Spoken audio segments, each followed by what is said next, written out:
dans cette vidéo, nous allons voir comment calculer l'intersection de deux droites.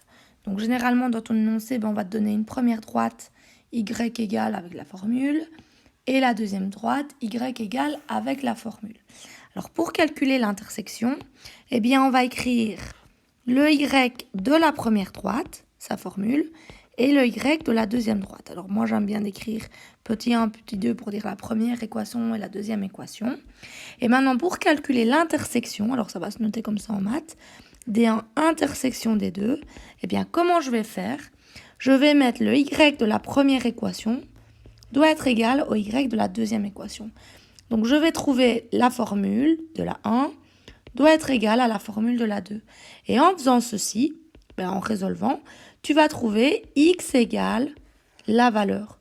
Et ensuite, il te suffira de trouver le y qui correspond en remplaçant le x soit dans la 1 ou dans la 2. Donc tu remplaceras la valeur que tu as trouvée pour enfin trouver le y. Alors on va faire un petit exemple tout de suite. Donc on va dire que ma première droite, elle a pour équation y est égal à 2x moins 1. Et la deuxième droite, elle a pour équation y est égal à moins x plus 5. Et donc, je vais calculer l'intersection. Première étape, je vais réécrire mes équations. Y égale 2x moins 1 et y égale moins x plus 5. Donc, je vais faire le y de la 1 doit être égal au y de la 2.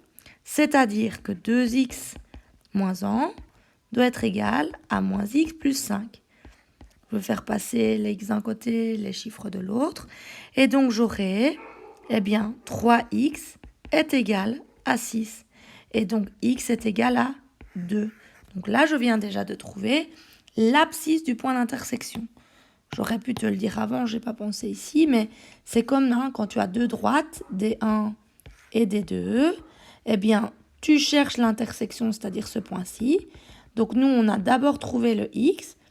Et ensuite, il faudra trouver le y. Et donc, comment trouve-t-on le y? C'est ce que je t'avais dit. Je vais soit reprendre la première équation ou soit la deuxième équation. Ici, je vais reprendre la première. Donc, c'est-à-dire celle-ci. Je n'avais pas noté les petits numéros, mais voilà la première, voilà la deuxième. Et donc, je vais remplacer le x dans cette équation par 2. J'aurais pu aussi prendre la deuxième, ça marchait. Donc ça, c'est vraiment au choix. Et donc, j'aurai 2 fois le x, j'ai trouvé 2, moins 1. C'est-à-dire que y est égal à 4 moins 1. Y est égal à 3.